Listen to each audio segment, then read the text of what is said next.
Hello, and welcome to this studio recording of the Education and Early Years Industry Insights session.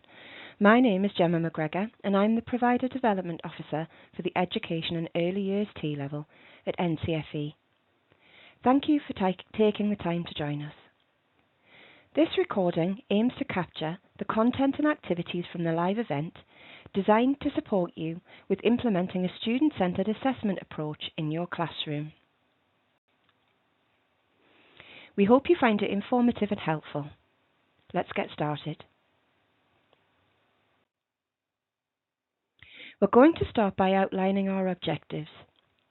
Today we aim to define what student-centred assessment actually is, understand its benefits and how it connects with T-level assessment, and explore practical steps to implement student-centred assessment in your classroom.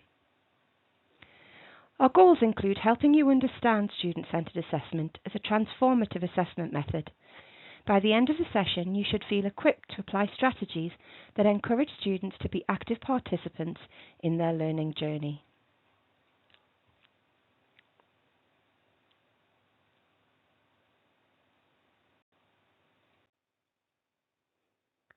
Student-centred assessment involves students in evaluating and understanding their learning progress. It shifts the focus from teacher-led assessment to a partnership, encouraging self-assessment, peer review and reflection. This approach enables students to set personal goals, recognise their strengths and take ownership of their learning journey.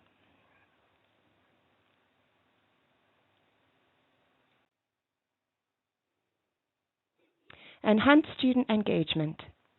The benefits of this are that students are more likely to be engaged and motivated when they have a say in how they're assessed and when assessments are aligned with their interests and learning styles. This increased engagement often leads to improving learning outcomes and a more positive attitude towards their learning. Student-centred assessment also improves self-regulation and independence. By involving students in self-assessment and reflection, they develop greater self-awareness and self-regulation skills. This helps them take responsibility for their own learning, set personal goals, and manage their progress more effectively. It's a personalised learning experience, and student-centred assessment allows for differentiation, catering to individual learning needs and preferences. This personalisation ensures that assessments are relevant and challenging for each student, supporting their unique learning pathways. Ongoing and constructive feedback is also important. Continuous formative assessments provide regular, actionable feedback that helps students understand their strengths and areas for development. This ongoing feedback loop facilitates timely interventions and adjustments to enhance their learning. It also develops their critical thinking and reflection skills. It encourages students to think critically about their own work and the work of their peers. This practice promotes deeper learning, reflection, and the ability to evaluate their progress and performance independently. It also fosters a growth mindset. By focusing on the learning process rather than solely on the outcomes, student-centred assessment helps students adopt a growth mindset. They learn to view challenges and feedback as opportunities for growth rather than just as reflections of their abilities. There's also a greater relevance to real-world applications. Student-centred assessments often involve practical, real-world tasks that are more relevant to students' future careers and their life experiences. This relevance enhances the applicability of learning and prepares your students for future challenges. It can, if done properly, enhance their communication and collaboration skills. Engaging in peer assessment and collaborative projects helps students develop communication and teamwork skills. These skills are essential for success in both academic and professional settings. Overall, student-centred assessment aligns educational practices with the needs and preference of learners, leading to a more effective and meaningful learning experience.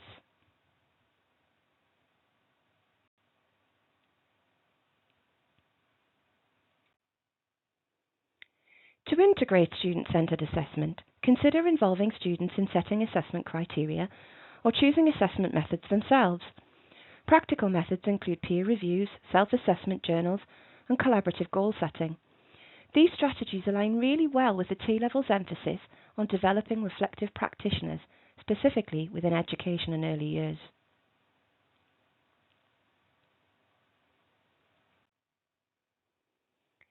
During the live session, we gave participants a chance to explore these concepts via Padlet. You'll be able to see some of their interactions over the coming slides.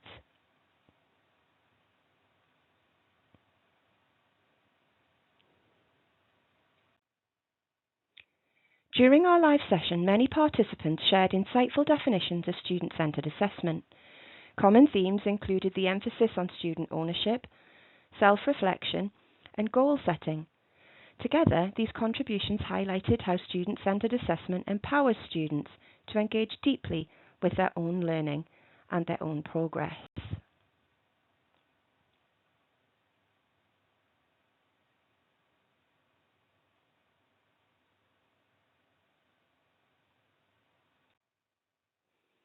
Here we can see a standard definition of student-centered assessment. Student-centered assessment is an assessment approach that actively involves students in evaluating and understanding their own learning progress. Rather than assessment solely being designed and delivered by the teacher, student-centered assessment emphasizes self-assessment, peer review, and reflective practices. It often includes student input in setting learning goals, designing assessment criteria, and choosing assessment methods. This approach aims to make assessment a tool for growth, where students take responsibility for their learning, recognize their strengths, identify areas for improvement, and set personal goals.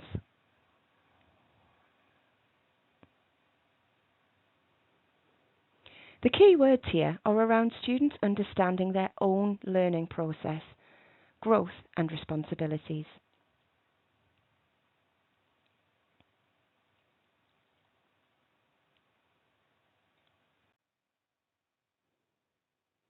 Next, we asked participants to share their experiences with student-centered approaches. From the responses gathered, it's clear that many of you are already incorporating self-assessment, peer feedback, and reflective practices. We heard examples of using progress charts, self-reflective journals, and structured peer reviews, which illustrate the variety of effective strategies already being used in your classrooms. Some did note, however, that time and resources can be a barrier to student-centered learning, and that this was something they'd later like to explore.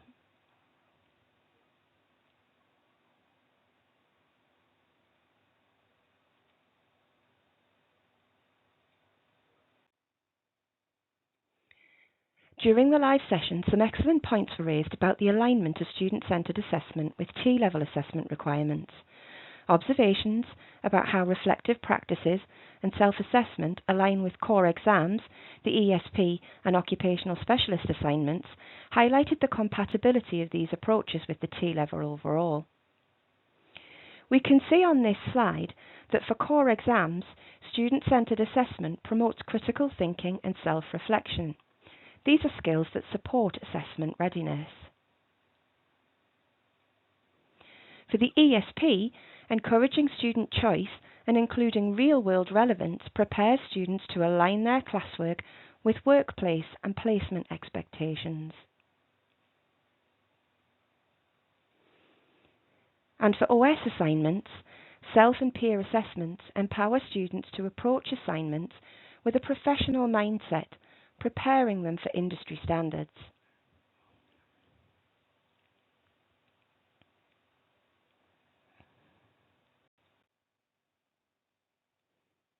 On this slide, we're highlighting some of the fantastic responses we gathered during our live session on the topic of student voice and student choice.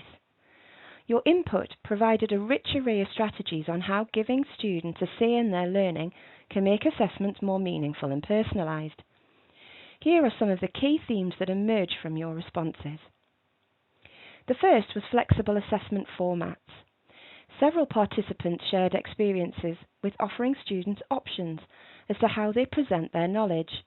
whether through written reflections, presentations, or practical demonstrations. This flexibility allows students to choose formats that play to their strengths, fostering engagement and also confidence. We then discussed collaborative goal setting. Many participants emphasised the importance of involving students in setting their own learning and assessment goals. We noted that when students take part in this process, they feel a stronger sense of ownership and responsibility for their learning, leading to more focused and motivated work. We also discussed choice in learning activities.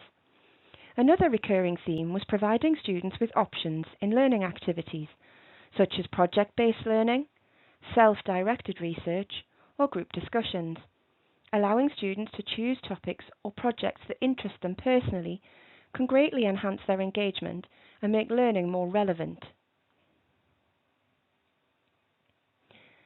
Many participants also mentioned empowering students through self and peer assessment opportunities. By reflecting on their work or providing constructive feedback to their peers, students learn to evaluate their progress critically, which is an essential skill in student-centred assessment. Some of you have even tried student-led conferences where students present their progress to teachers or peers. This approach not only gives students control over showcasing their learning, but also enhances their communication and self-reflection skills. The ideas on this slide really do demonstrate the power of providing students with voice and choice, encouraging them to take active ownership of their learning journey. These insights are invaluable as we continue to explore how to deepen student engagement through a student-centred approach.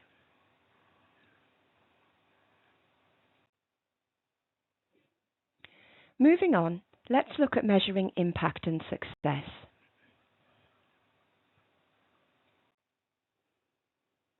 Throughout the session, we discussed ways to measure success within a student-centred framework. The ideas, like tracking skill mastery with progress charts and using self-reflection tools, show how focusing on progress rather than just the outcomes fosters confidence and growth in our students. The key strategies you can see on screen now help us measure progress and growth, as well as outcomes of formative and summative assessments.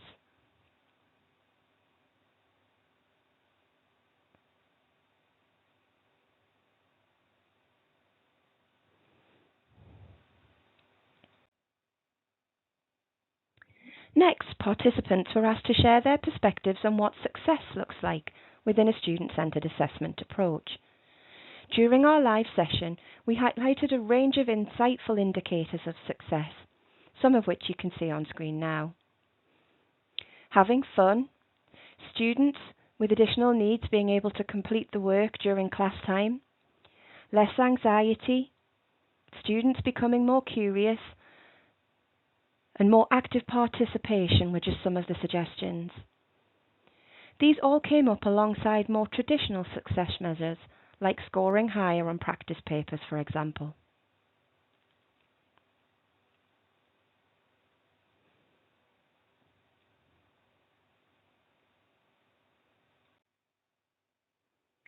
Let's take a closer look at what it means to use a student-centred approach in your classroom. Based on the responses from the live session, we've gathered several key practices that are already making a positive impact. Encouraging self-assessment and reflection. This is a common theme. The importance of creating opportunities for students to assess their own progress is important. This includes asking students to reflect on their strengths and areas for improvement regularly.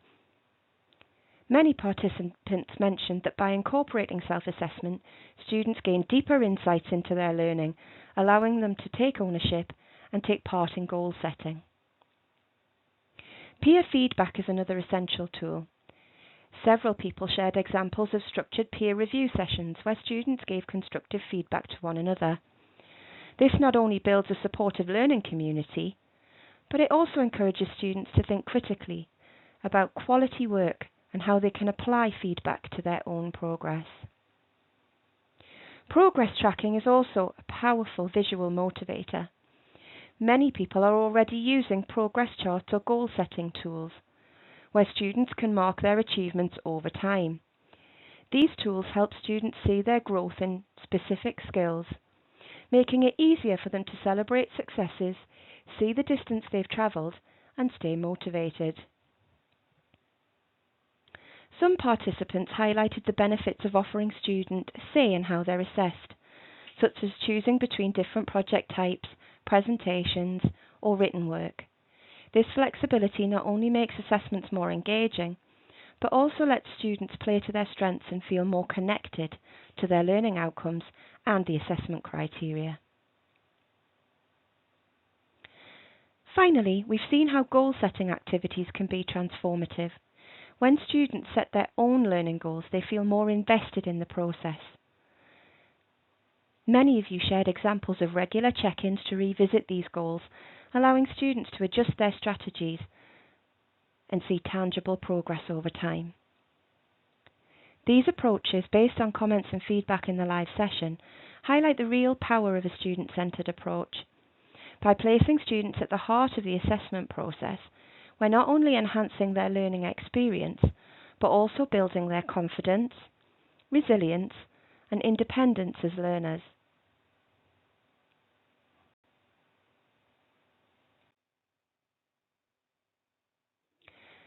Next, let's look at student-centered feedback. Let's explore how we can make feedback more student-centered. This was a key focus during the live session, where we considered a typical scenario. A teacher provides detailed feedback on a practice question, but it's not followed up in class and students aren't actively engaged in responding to it. The goal here was to brainstorm some strategies to transform this process. You can see here some of the fantastic ideas shared by the participants to make feedback more interactive and meaningful. For example, make time to talk through the feedback on a one-to-one basis where you can. Personal conversations allow students to clarify their understanding and really feel supported. Give the student a marking grid or a template and ask them to self-evaluate and suggest what their feedback should be. This encourages critical thinking and ownership of their work. Reflection helps students process feedback and identify their own areas for improvement, and it helps them do this independently. You could also ask students to compare their work with a model answer. This kind of self-assessment, through comparison, can really highlight strengths and areas for development. You could create a template for feedback notes. Allow students to document their thoughts, ask questions, and prepare for a one-to-one discussion with you. And using a reflective journal. These are a great way for students to track their progress and engage with feedback over time. Take a collaborative approach and share questions in a group setting or promote peer discussion and collaborative problem solving. And let students set their own SMART goals or targets. Help them define specific, measurable, achievable, relevant and time-bound objectives based on the feedback you've given them. You could also allow students to create assessments for each other. This approach deepens their understanding of assessment criteria and really promotes collaboration. These strategies focus on making feedback a two-way process, empowering students to engage with their learning and take an active role in their progress. Think about how you could implement one or two of these ideas in your context to make feedback more impactful.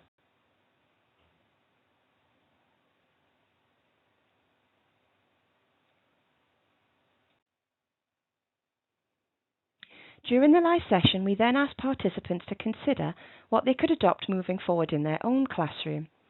There are some small actions we can take to bring student-centered assessment and feedback to life. You might want to pause here and have a think if there's anything you would like to add to this slide or explore further.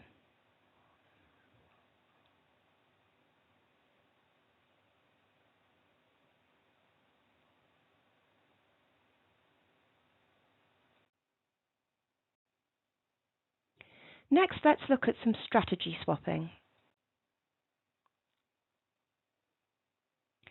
Let's look at some of the student-centred assessment strategies we discussed during the live event. These ideas are all about putting students at the heart of the learning and assessment process, encouraging those reflection, collaboration, and meaningful application of their skills. The prompt we used for this slide was, can you think of one student-centred assessment strategy? Briefly explain how it works and how it could benefit students. During the session, participants shared their ideas, and here are some of the highlights.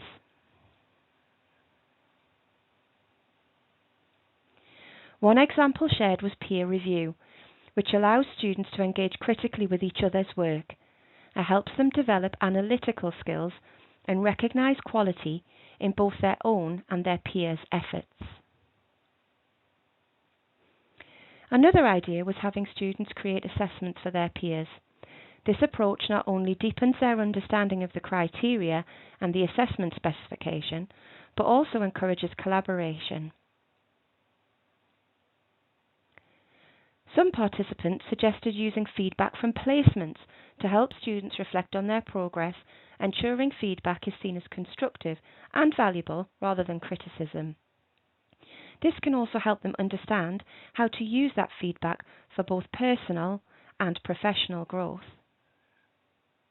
Again, setting SMART targets came up on this slide, as this helps students track their success and measure progress in a really structured way.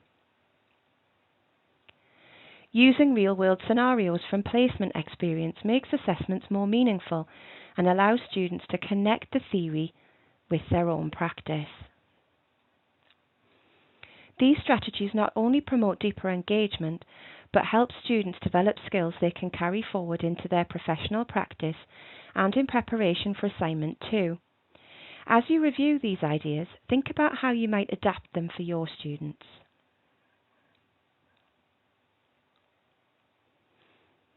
If you're part of our best practice network, why not share some of your strategies or how you could build upon them in our Teams space?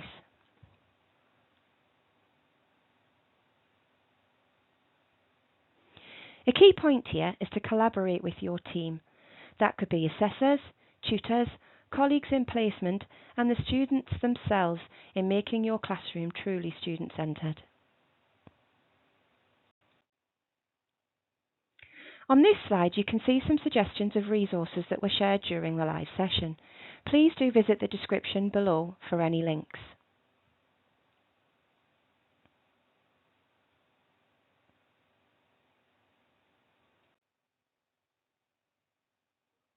Now let's look at some tools and resources to support you moving forward. This slide includes some of the key takeaways from the live session. During the live event, participants shared fantastic ideas about what they could explore further, implement, or research to enhance their teaching and assessment practices. Here's a short summary of the contributions and insights. Some of the key areas that emerged include growth mindset and exploring how to help students define what student success looks like for them and foster a growth-focused approach. Using Padlet, a simple yet powerful tool for collaboration and idea sharing in the classroom. Encouraging audio reflections and helping students reflect on their placement or learning journey by using audio recordings.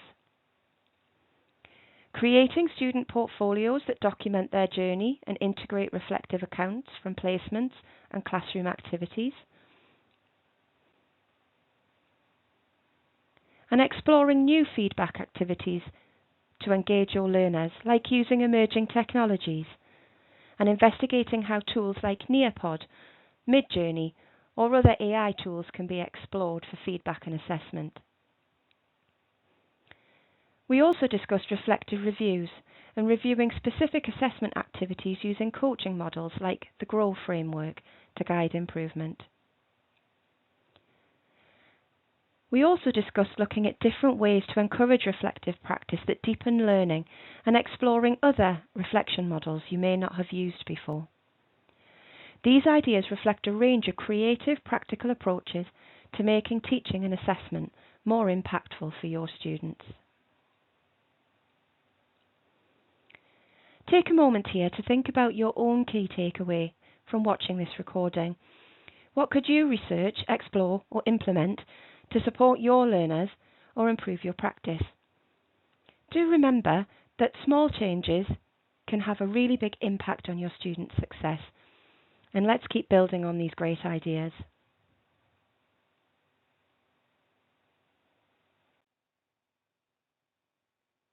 This slide and the next one show our Padlet resources. Why not try using Padlet to encourage your students to showcase their own learning? They can demonstrate their knowledge using tools like this in a fun and interactive way. It also allows them to take ownership of their learning space, and it's great for revision topics. Again, links are in the description below for you to click on and explore at your own time.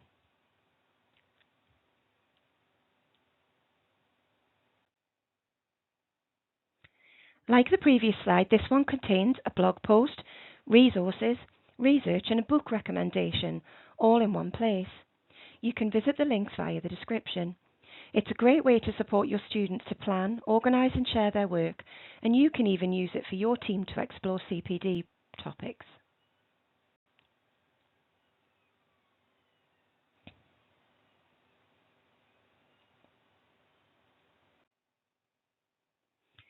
Finally, here's a more traditional reading list for you to explore around the topic of assessment. Please do take a look and share any insights you may gain with your colleagues.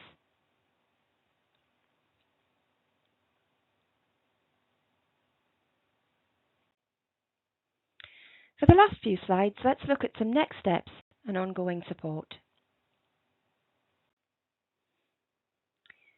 If you've not already joined, I'd like to invite you to join our Best Practice Network. You'll be able to connect with educators across the sector, gain access to exclusive resources, and participate in live sessions focused on best practice. To get involved, you can sign up for our live sessions to enhance your teaching skills with interactive discussions, and join our Microsoft Teams page for continuous networking, shared materials, and ongoing collaboration. If you're ready to join, you can visit the TQ's events page on our website. The next live event is December the 10th, and we'll be focusing on stretching and challenging our students to support them in levelling up within their T-level.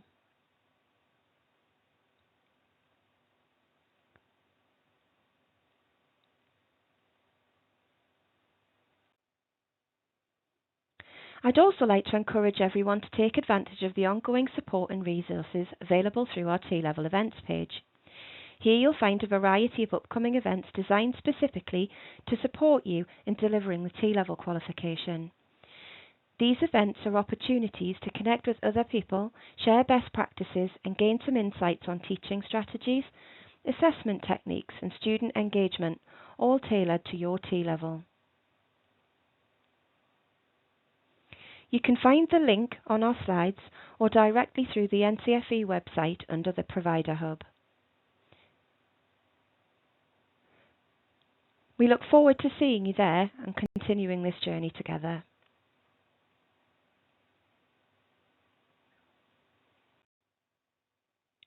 Lastly, you'll see a QR code on screen now. If you could scan it for us and leave us some feedback, it would be greatly appreciated. It really does help us develop sessions that are current and relevant and support you in your T-level delivery. Thank you for joining us and watching this recording. We hope to see you at our live events in the future.